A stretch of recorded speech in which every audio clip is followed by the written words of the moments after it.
Hello student, कैसे हैं आप सब। आज हम देखेंगे अध्याय 6 जंतुओं में जनन।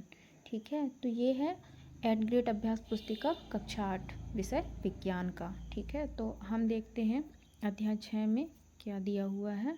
यहाँ पर दिया हुआ है, दिए गए शब्दों को छांटकर तालिका में भरिए। तो यहाँ पर तालिका बना हुआ है सजीव और निर्जीव का।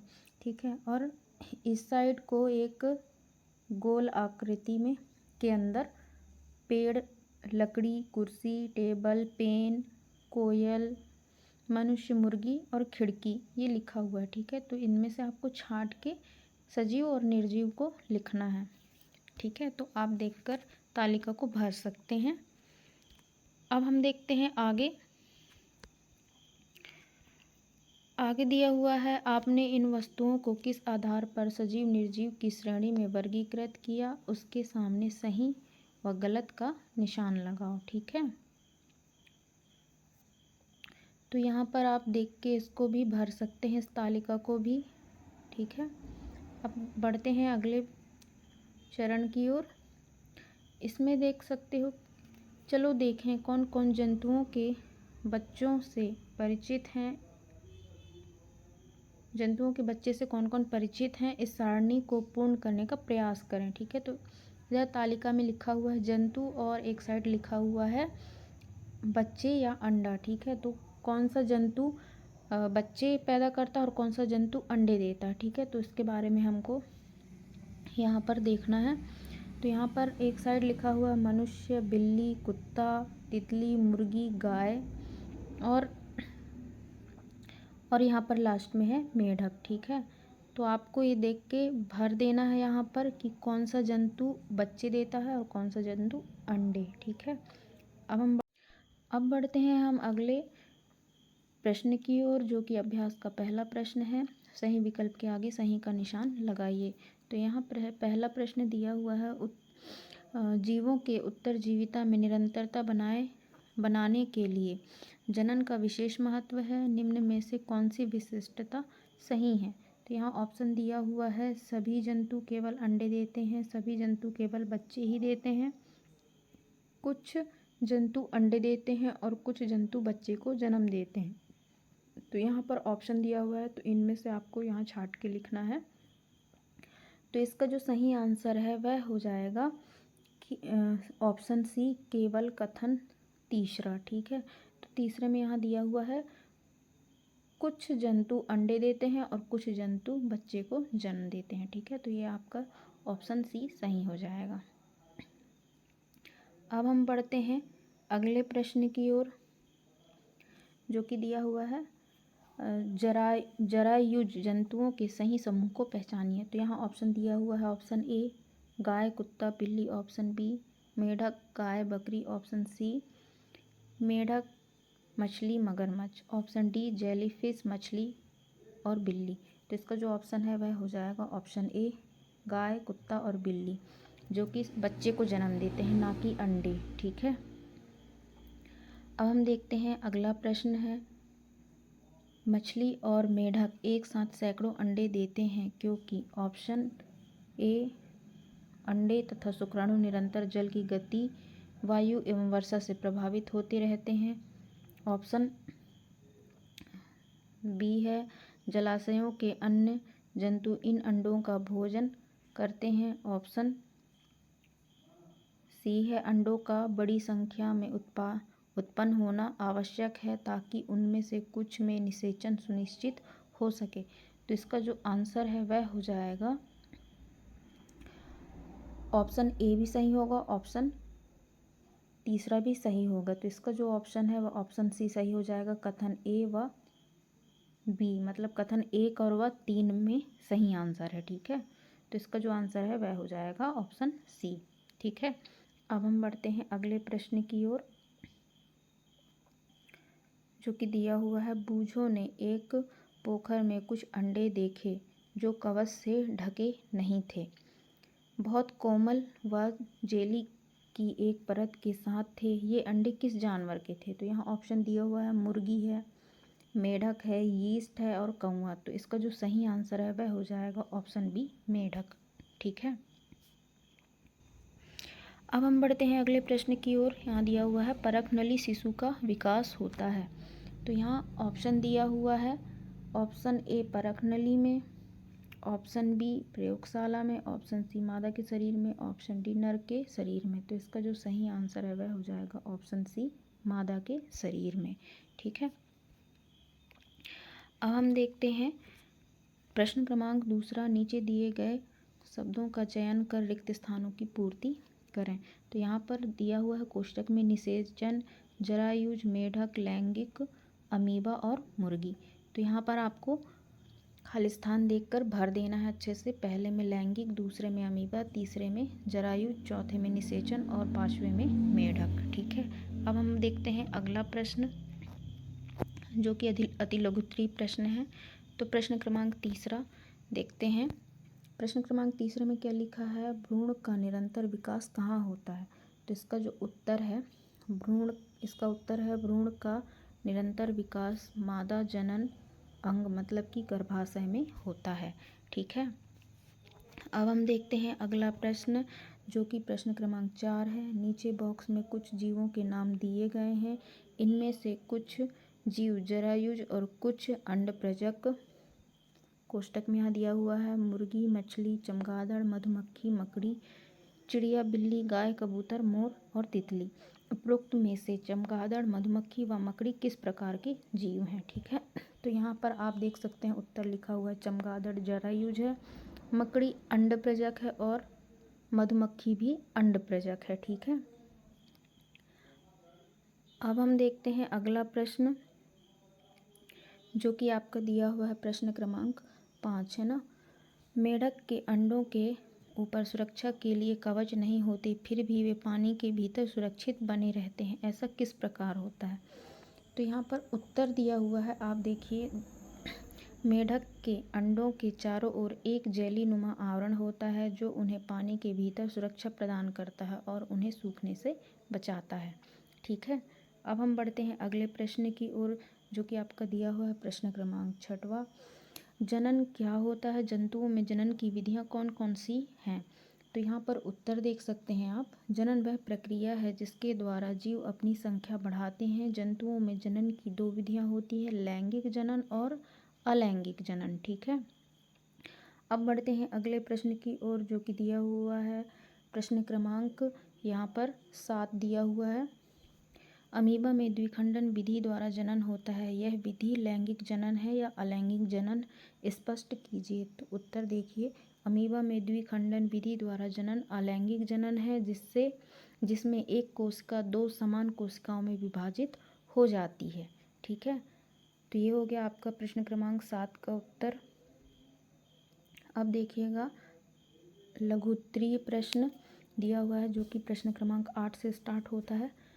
तो यहाँ पर प्रश्न देखिएगा, मछली और मेढक एक साथ सैकड़ों अंडे देते हैं जबकि मुर्गी एक समय में एक ही अंडा देती है, ऐसा क्यों। तो यहाँ पर आप देख सकते हैं, इसका उत्तर देखेंगे, मछली और मेढक के अंडों की सुरक्षा कम होती है और इनका बाहरी वातावरण में जीवित रहना मुश्किल होता है, इसलिए वे अधिक संख्या में अंडे देते हैं ताकि कुछ अंडे जीवित रह सकें, जबकि मुर्गी के अंडे की सुरक्षा बेहतर होती है, उनमें से अधिकतर अंडे सुरक्षित रहते हैं, इसलिए वे कम संख्या में अंडे देती है। ठीक है, अब हम बढ़ते हैं प्रश्न क्रमांक 9 की ओर जो कि यहाँ पर दिया हुआ है, यदि पृथ्वी पर रहने वाले सभी सजीवों में जनन की क्रिया समाप्त हो जाए तो पर्यावरण पर क्या प्रभाव पड़ेगा, लिखिए।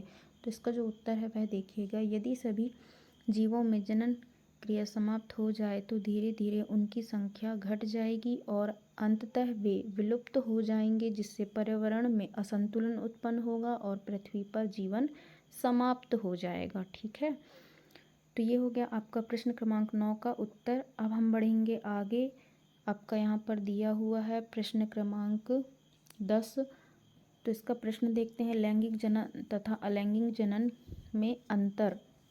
ठीक है, उदाहरण सहित दीजिए। तो पहले देखिएगा लैंगिक जनन में दो माता पिता की आवश्यकता होती है और परिणाम स्वरूप संतानों में आनुवंशिक विविधता होती है। उदाहरण इसका दिया हुआ है मानव और जानवर, ठीक है। अब हम अलैंगिक जनन के बारे में देखते हैं। अलैंगिक जनन में केवल एक माता पिता की आवश्यकता होती है। संतानें बिल्कुल माता पिता के समान होते हैं। उदाहरण है अमीबा और हाइड्रा, ठीक है। अब हम बढ़ते हैं अगले प्रश्न की ओर, जो कि आपका यहाँ पर दिया हुआ है स्क्रीन पे। प्रश्न क्रमांक 11। मुर्गी और मेढक दोनों ही अंडे देते हैं, लेकिन दोनों में ही निषेचन की क्रिया अलग अलग प्रकार से होती है, क्यों? समझाइए। तो इसका उत्तर देखिएगा। मुर्गी में निषेचन आंतरिक होता है, यानी अंडाणु और शुक्राणु का मिलन मादा के शरीर के अंदर होता है। वहीं मेढक में निषेचन बाहरी होता है, जहां अंडाणु और शुक्राणु का मिलन पानी में होता है। यह अंतर उनकी जीवन शैली और पर्यावरण के अनुसार होता है, ठीक है। अब हम देखते हैं अगला प्रश्न, जो कि दिया हुआ है प्रश्न क्रमांक 12। कायांतरण किसे कहते हैं? मेढक में अंडे से प्रारंभ करके वयस्क बनने की विभिन्न अवस्थाओं को लिखिए। क्या मनुष्य में भी कायांतरण की क्रिया होती है? यदि नहीं होती तो क्यों? तो यहाँ पर उत्तर देखिएगा। कायांतरण वह प्रक्रिया है जिसमें किसी जीव के जीवन चक्र में रूप और संरचना में बड़े परिवर्तन होते हैं। मेढक में अंडे, टैडपोल और फिर वयस्क अवस्था होती है। मनुष्यों में कायांतरण नहीं होता, क्योंकि मनुष्यों के विकास में इस प्रकार बड़े परिवर्तन नहीं होते। वे धीरे धीरे वयस्क बनते हैं, ठीक है। अब हम देखेंगे वह है यहाँ पर प्रश्न क्रमांक 13 में है दीर्घोत्तरीय प्रश्न दिया हुआ है। तो निम्नांकित को चित्र द्वारा समझाइए, ठीक है। तो इसको चित्र द्वारा आपको समझाना है। हाइड्रा में मुकुलन का डायग्राम यहाँ पर दिया हुआ है। आप यहाँ से देख के इसको अच्छे से बना सकते हैं, या फिर आपके बुक में भी दिया हुआ है, आप वहाँ से भी बना सकते हैं, ठीक है। आगे देखिएगा, यहाँ नीचे लिखा हुआ है हाइड्रा में मुकुलन के दौरान शरीर के किसी हिस्से पर एक छोटी कली उत्पन्न होती है, जो धीरे धीरे बढ़कर एक नया हाइड्रा बन जाती है, ठीक है। आगे देखिएगा, बी ऑप्शन में दिया है अमीबा में द्विखंडन। तो यहाँ पर आप देख सकते हैं अमीबा में द्विखंडन किस प्रकार होता है। ये डायग्राम आपको बुक में भी मिल जाएगा, आप बुक में देखकर भी बना सकते हैं। बाकी आपको यहाँ से बनाना हो तो यहाँ से भी बना सकते हैं, ठीक है। अब हम बढ़ते हैं आगे। इसमें दिया हुआ है अमीबा में द्विखंडन के दौरान अमीबा की एक कोशिका दो समान कोशिकाओं में विभाजित हो जाती है, ठीक है। अब हम बढ़ते हैं अगले प्रश्न की ओर, जो कि आपका यहाँ पर दिया हुआ है प्रश्न क्रमांक 14। शुक्राणु एवं अंडाणु के संलयन की प्रक्रिया को क्या कहते हैं? प्रक्रिया का नाम तथा वर्णन कीजिए। तो यहाँ पर आप देख सकते हैं इसका उत्तर यहाँ पर दिया हुआ है। शुक्राणु और अंडाणु के संलयन की प्रक्रिया को निषेचन कहते हैं। इसमें नर का शुक्राणु और मादा का अंडाणु मिलकर युग्मनज बनाते हैं, जिसमें दोनों की आनुवंशिक सामग्री शामिल होती है। युग्मनज आगे विभाजित होकर भ्रूण का निर्माण करता है, जो एक नए जीव के रूप में विकसित होता है। तो यहाँ पर से लिखा हुआ है, इसको आप यहाँ पर के कर लीजिएगा, यहाँ पर के लिख लीजिएगा, ठीक है। अब हम बढ़ते हैं अगले प्रश्न की ओर। यहाँ पर दिया हुआ है आपका प्रश्न क्रमांक 15। अंतर लिखिए। तो ऑप्शन आ में दिया हुआ है युग्मनज और गर्भ। तो दोनों में अंतर यहाँ पर देखते हैं। युग्मनज वह कोशिका है जो शुक्राणु और अंडाणु के संलयन से बनती है, जबकि गर्भ युग्मनज के विकास का वह चरण है जब वह माता के गर्भाशय में वृद्धि करता है, ठीक है। बढ़ते हैं अगला प्रश्न की ओर। यहाँ पर ऑप्शन बा दिया हुआ है जरायुज जंतु और अंडप्रजक जंतु। तो जरायुज जंतु और अंडप्रजक जंतु में अंतर देखेंगे यहाँ पर। तो यहाँ पहले दिया हुआ है जरायुज जंतु वे जंतु होते हैं जो अपने शिशुओं को गर्भ में विकसित करते हैं और उन्हें जन्म देते हैं, जैसे कि आपका यहाँ पर दिया है गाय, बिल्ली, इसमें मनुष्य भी आ जाएंगे, ठीक है। और फिर अब देखते हैं हम अंडप्रजक जंतु। अंडप्रेजक जंतु के बारे में देखेंगे। अंडप्रेजक जंतु वे होते हैं जो अंडे देते हैं जिनसे शिशु बाहर आते हैं। उदाहरण के लिए जैसे कि मुर्गी है, मेढक और मछली, ठीक है। अब बढ़ते हैं अगला, देखते हैं प्रोजेक्ट क्रमांक 1।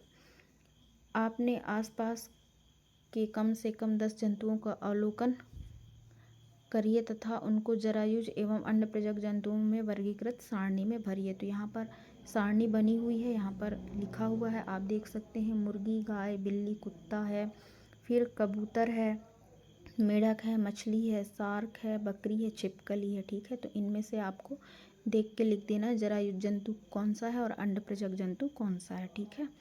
तो यहाँ पर आप देख के लिख सकते हैं इसको अच्छे से, ठीक है।